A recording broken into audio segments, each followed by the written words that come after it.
Sentence কি ইয়াৰ আগৰ এটা পাৰ্ট বনাইছোঁ মই যিটো পাৰ্টত অলৰেডি চিম্পল সেন্টেন্স সম্পৰ্কে আলোচনা কৰিছোঁ চিম্পল সেন্টেন্স হৈছে সেইটো সেন্টেন্স যিটো সেন্টেন্সৰ সাবজেক্টৰ দ্বাৰা কোনো কাৰ্য কৰা নোহোৱা বুজায় সেইটো হৈছে simple sentence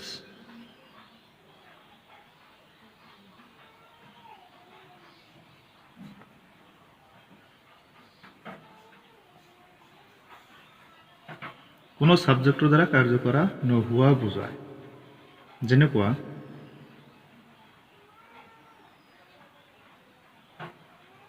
The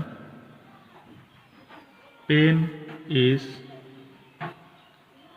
is broken.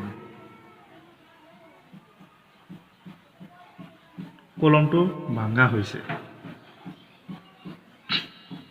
ইয়াত সাবজেক্টটো হৈছে the pen কলমটো ভাঙা হৈছে কলমটো নিজে কিন্তু কৰা নাই বেলেগ কোনোবাই কৰিছে বেলেগ কোনোবাই কলমটো ভাঙিছে যদি কলমটো নিজেই ভাঙি গৈছে গতিকে এইটো কেনেকৈ কামটো কৰিব যদিও এইটো ব্ৰেক শব্দটো যদিও এইটো ভাৰ্ব হয় কিন্তু কলমটোই কাৰ্য কৰা হোৱা নাই কলমটোই কাম কৰা নাই কোনে কৰিছে বেলেগ কোনোবাই কৰিছে বেলেগ কোনোবাই এই কলমটোক ভাঙি পেলাইছে গতিকে এইটো এটা সিম্পল সেন্টেন্স আৰু উদাহৰণ দি আছো মই এটা যেনেকুৱা আছে he is killed তেওঁক হত্যা কৰা হৈছে তেওঁক হত্যা কৰা হৈছে he is killed মানে হচ্ছে তেওঁক হত্যা কৰা হৈছে সাবজেক্ট he এই সাবজেক্টটোই হত্যা কৰিছে নেকি নহয় যদি কলে হয় যদি সেন্টেন্সটো এনেকৈ হলে হয় he killed তেওঁ হত্যা কৰিছে তেতিয়াহলে এইটো টেন্সত পৰিলে হয় কিয়নো এইটো এই সাবজেক্টে কাম কৰিছে হত্যা কৰা এটা কাম সাবজেক্টটোৱে কাম কৰিছে হত্যা কৰিছে এটা এটা কাম কৰাৰ কাৰণে এইটো টেন্স ক্যাটাগৰীত পৰি গ'ল কিন্তু ইয়াতে কৈছে হি ইজ কিল্ড হি সাবজেক্টক হত্যা কৰা হৈছে কোনোবাই কৰিছে গতিকে এইটো এটা সিম্পল সেন্টেন্স হৈছে নো অ্যাকশন by the subject সাবজেক্টৰ দ্বাৰা কোনো কাৰ্য কৰা নোহোৱা বুজাব গতিকে ঠিক এই এনেকুৱা কিছুমান সেন্টেন্স বনাবৰ বাবে আপোনালোকে যিকোনো ভাৰ্ব ল'ব পাৰে কিন্তু ভাৰ্বটোৰ পাষ্ট পাৰ্টিসিপল হ'ব লাগিব এই কাৰণে মই আজি আলোচনা কৰিম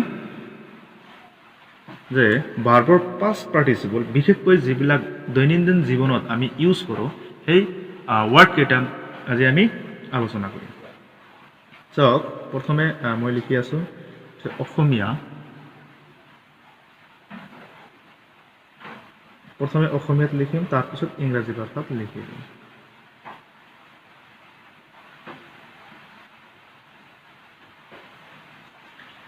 অসমীয়াটো হৈছে যেনেকুৱা আছে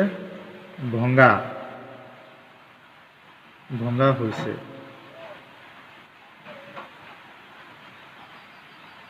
মানে ব্ৰকেন ইংৰাজীত ব্ৰকেন বুলি কয় বক্ৰ কৰা হৈছে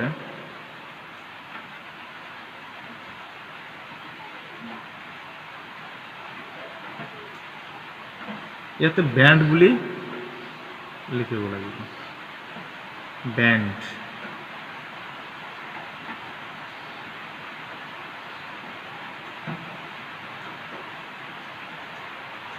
ফালি পেলোৱা হৈছে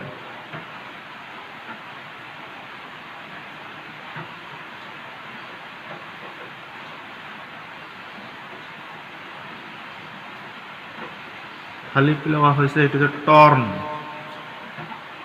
TORN টৰ্ন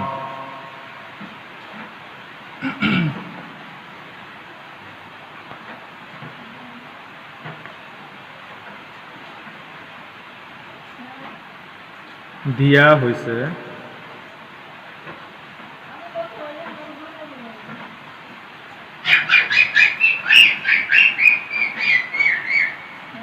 given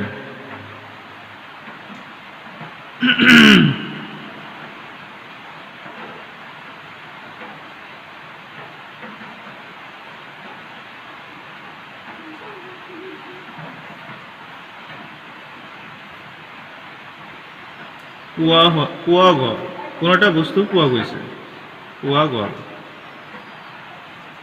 এইটো হ'ব ফাউণ্ড ভাৰ্বৰ past participle third form লুকোৱা হ'ল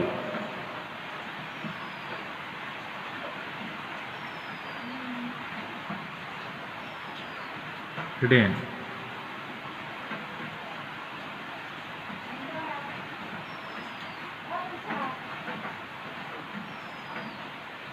ৰং কৰা হয়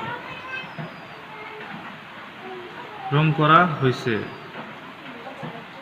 বা ৰং কৰা হ'ল এনেকুৱা অৰ্থ হ'লে কালাৰ্ড কালাৰ্ড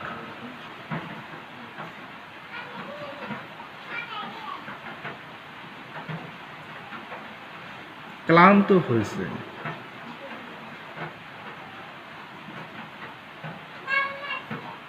বা ক্লান্ত হৈ গ'ল এনেকুৱা অৰ্থ যদি বুজোৱা হয় তেনেহ'লে টায়াৰ্ড টায়াৰ্ড এনেকুৱাকৈ আমি লিখিব লাগিব এতিয়া চাওক যদি ভংগা হৈছে মানে কলমটো ভংগা হৈছে তেনেহ'লে লিখিব লাগিব দ্য পেন ইজ ব্ৰকেন কলমটো ভংগা হৈছে কোনোবাৰ দ্বাৰা ভংগা হৈছে তেনেহ'লে ছাবজেক্ট পেন ইয়াতে লিখা আছে ছাবজেক্ট যিটো পেন আছে পেন এই পেনটোৱে ভাঙিছে নেকি নাই পেনটোক ভাঙিছে গতিকে এইটো এটা চিম্পল চেণ্টেন্স যিহেতু ছাবজেক্টৰ দ্বাৰা কোনো কাৰ্য কৰা হোৱা নাই হি ইজ কিল্ড তেওঁক হত্যা কৰা হৈছে এই ছাবজেক্টক হত্যা কৰে ছাবজেক্ট নিজেই হত্যা হৈ গৈছে গতিকে এইটো কেনেকৈ কাৰ্য হ'ব নহ'ব গতিকে এইটো এটা চিম্পল চেণ্টেন্স ঠিক এনেকৈ চিম্পল চেণ্টেন্স বনাবৰ কাৰণে কিছুমান ৱৰ্ড লাগে এই ৱৰ্ডবিলাক মই লিখি দিছোঁ আৰু এনেকৈ জাষ্ট এটা এক্সাম্পল দিছোঁ ইমান দিব নালাগে আপোনালোকে যিকোনো চিম্পল চেণ্টেন্স বনোৱাৰ সময়ত ভাৰ্বৰ third form past participle use কৰিলে হৈ গ'ল অকল এই চিম্পল চেণ্টেন্স বনোৱাৰ কিছুমান ফৰ্মুলা আছে এই ফৰ্মুলাবিলাক বনালেই হৈ যাব বাছ ফৰ্মুলা যেনেকুৱা 1 নম্বৰত আছে ফৰ্মুলা মই প্ৰেজেন্ট ফৰ্মৰ যিটো আছে সেইটো দি আছোঁ প্ৰেজেন্ট টেন্সৰ যিটো ফৰ্মুলা প্ৰেজেন্ট ফৰ্মৰ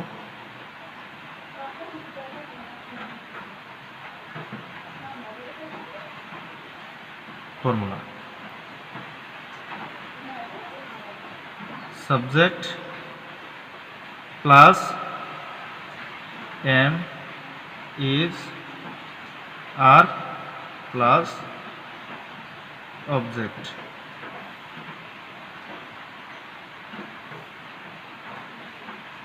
এতিয়া আকৌ যদি এইটো আমি নেগেটিভ কৰিব বিচাৰো এইটো হৈছে affirmative negative subject plus am is are plus not plus object negative হইল interrogative w is ফ্যামিলির যিকোনো এটা হ'ব পাৰে নাইবা আৰু কি হ'ব পাৰে am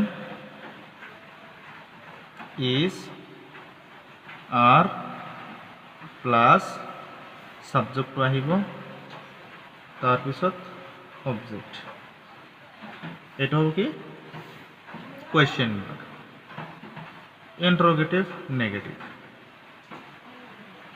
w is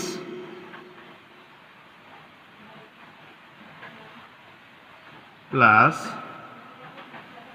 am is are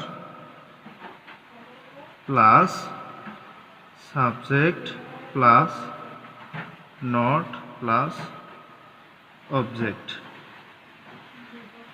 present form formula next video eta banam next lecture din jito hobo past form tar pisot hobo future form. এতিয়া আজি আমি আলোচনা কৰিম প্ৰেজেণ্ট ফৰ্মৰ ফৰ্মুলা। চিম্পল চেণ্টেন্স বনাবৰ কাৰণে প্ৰেজেণ্ট ফৰ্মৰ কিছুমান ফৰ্মুলা আছে, past ফৰ্মৰো ঠিক তেনেকুৱা ফৰ্মুলা আছে, আকৌ ফিউচাৰ ফৰ্মৰ ফিউচাৰ টেন্সৰো কিছুমান ফৰ্মুলা আছে যিবিলাক আমি আলোচনা কৰিম ইয়াৰ নেক্সট ভিডিঅ'ত। আজি আমি আলোচনা কৰিম প্ৰেজেণ্ট ফৰ্মৰ ফৰ্মুলা। এতিয়া চাওক, এফাৰ্মেটিভ চেণ্টেন্স এটা বনাবৰ কাৰণে ছাবজেক্ট প্লাছ বিভাগ প্লাছ মানে am is are plus object. Present ফৰ্মৰ যিকোনো চেণ্টেন্সৰ এনেকুৱা থাকিব আছিল, হ'ব, হম এনেকুৱা অৰ্থ নহ'ব। অকল কেনেকুৱা অৰ্থ হ'ব? হয় বা হবা, হোৱা এনেকুৱা অৰ্থ বুজোৱা হ'ব। যেনেকুৱা আছে হও, তাৰপিছত হোৱা, হও হোৱা এনেকুৱা অৰ্থ যদি বুজোৱা হয় তেনেহ'লে সেইটো বুজিব লাগিব যে এইটো প্ৰেজেণ্ট ফৰ্মত পৰিছে। আৰু চিম্পল চেণ্টেন্স যদি বনাব খোজো তেনেহ'লে এই হও, হোৱা আৰু হয় এই তিনিটা পৰিৱৰ্তে আমি ইউজ কৰিব লাগিব এম ইজ আৰ। যেহেতু প্ৰেজেণ্ট ফৰ্ম সেইকাৰণে এম ইজ আৰ, তাৰপিছত অবজেক্ট যোগ কৰিব লাগিব। এতিয়া নেগেটিভৰ ক্ষেত্ৰত subject plus am is are plus not মানে বি ভাৰ্বৰ পিছতে নট যোগ কৰিব লাগিব, তাৰপিছত আহিব অবজেক্ট। এতিয়া ইণ্টাৰগেটিভ, প্ৰশ্ন কৰা যদি কোনো চেণ্টেন্স বনাব খোজো, যেনেকুৱা মই যদি কওঁ তুমি এজন ল'ৰা নে, তুমি এজন ল'ৰা নে, এনেকুৱা প্ৰশ্ন কৰা যদি বুজোৱা হয় তেনেহ'লে W H question plus am is are plus subject plus object. তাৰপিছত মানে নেগেটিভ কৰা ইণ্টাৰগেটিভ কৰা হ'ল, প্ৰশ্ন কৰা হ'ল। এতিয়া ইণ্টাৰগেটিভ নেগেটিভ মানে প্ৰশ্ন কৰাৰ লগতে আকৌ নেগেটিভ কৰা হ'ব।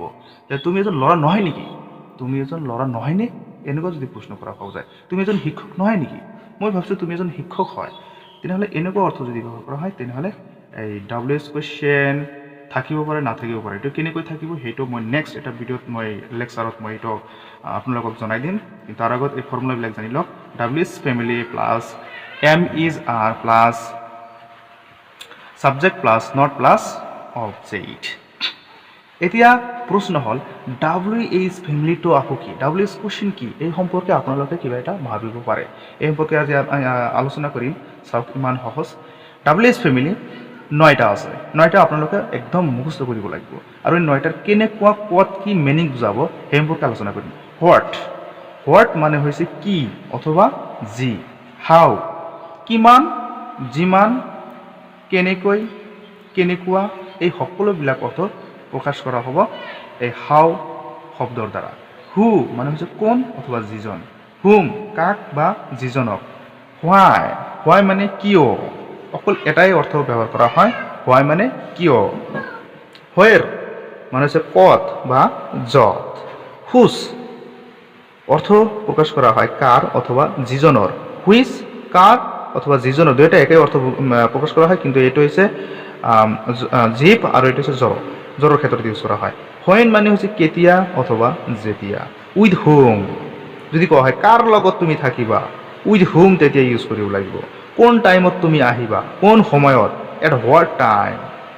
ঠিক এনেকৈ আমি এইবিলাক আলোচনা কৰি থাকিম। আৰু এইবিলাকৰ আৰু মানে ডাব্লিউ এইচ ফেমিলিৰ আৰু বহুত কেইটা আছে, কমচে কম 75 বা 70 এনেকুৱা হ'ব। চবকেইটা মই আলোচনা কৰিম, বিতংভাৱে আলোচনা কৰিম নেক্সট এটা লেকচাৰত। আজিলৈ ইমানেই। এইবিলাক মুখস্থ কৰি ল'ব, মুখস্থ কৰিলেহে আপোনালোকে ভালদৰে আৰু বুজিব পাৰিব। আৰু এই ফৰ্মুলাকেইটা আৰু ভালকৈ মুখস্থ কৰিব। নেক্সট এটা ভিডিঅ' চোৱাৰ কাৰণে আপোনালোকে অপেক্ষা কৰি থাকক। মই এটা নেক্সট ভিডিঅ' ভালকৈ বনাম, আপোনালোকে সেইবিলাক চাব পাৰিব। Thank you so much for watching this video.